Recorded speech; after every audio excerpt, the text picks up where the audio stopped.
요즘 이런 말 많이 듣죠? 한국이 이제 세계 군사 5위인데 왜 아직 미군이 필요하냐? 겉으로 보면 맞는 말 같은데요. 2025년 기준 한국 군사력 세계 5위, 북한은 34위. 군사비 역시 우리가 북한보다 10배 이상은 많이 씁니다. 뭐 이 정도면 지금 자주국방 가능한 거죠. 맞죠? 그럼 한 가지만 물어볼게요.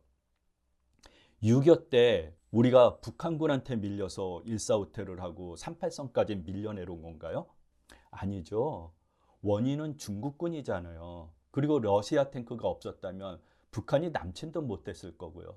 즉 한반도 안보는 북한보다 군사력이 우위에 있다고 해서 해결되는 게 아닙니다. 북한보다 돈 많이 쓴다고 해서 자주 국방이 되면 얼마나 좋겠습니까?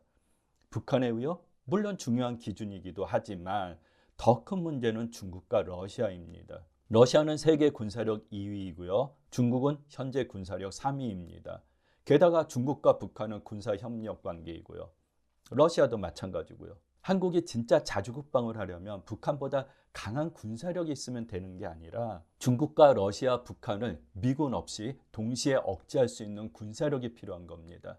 그럼 그 수준은 어느 정도여야 할까요? 냉정하게 말하면 세계 군사력 2위 이상, 핵무기 보유 50개 이상은 있어야 하고요. 대륙간 탄도미사일 엄청 많이 있어야 합니다.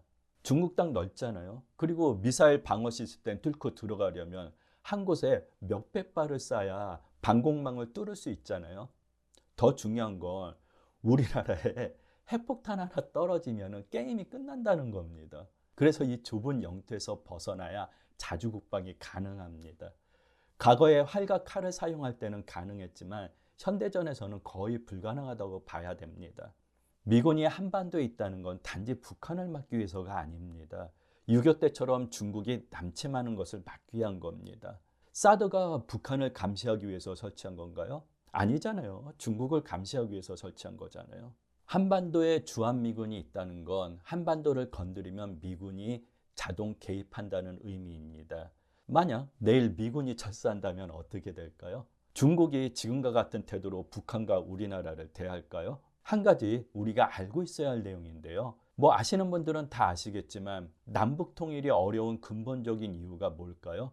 뭐 여러 가지 이유가 있겠지만 그 중에 하나가 중국과 러시아는 통일된 한반도에 미군은 없어야 된다가 전제 조건이고요. 미국, 일본, 대만, 필리핀, 호주 한반도 통일 후에도 미군이 한반도에 주둔해 있어야 된다가 현재 조건입니다. 주변국들의 이러한 입장 차이들 때문에 한반도의 통일이 힘든 겁니다. 한반도는 대륙 세력과 해양 세력이 충돌하는 최전선입니다. 우리는 그 경계선에서 북한과 마주보고 있는 겁니다. 근데 이런 환경에서 미군이 한반도에서 철수하면요. 자주국방 중요합니다. 하지만 자주국방 우리나라가 중국과 러시아보다 군사력이 높아야 가능합니다. 6.25 때 우리가 북한군한테 밀린 게 아니라 중국군한테 밀려서 후퇴했다는 거 꼭 기억해야 합니다. 요즘 자주국방 이야기가 자주 나오는 거 제 생각에는 트럼프와 주한미군 주둔비 분담 협상 때문인 것 같습니다. 밀당하기 위해서 하는 발언 같아서 뭐 심각하게는 생각 안 해도 될 것 같고요. 오히려 협상 끝날 때까지 우리 국민들도 주한미군 철수 여론 만들어주는 게 국익에 도움이 될 것 같습니다. 협상 끝날 때까지는 주한미군 철수 반대 시위에서 미국에 유리하게 여론 만들지 말고요. 국익 좀 생각하자고요. 그러나 현 상황에서는 미군이 꼭 필요하다는 거 확인하고 싶고요. 그리고 우리도 언젠가는 자주국방 꼭 해야겠죠. 해야 하고요. 솔직히 자존심 문제잖아요.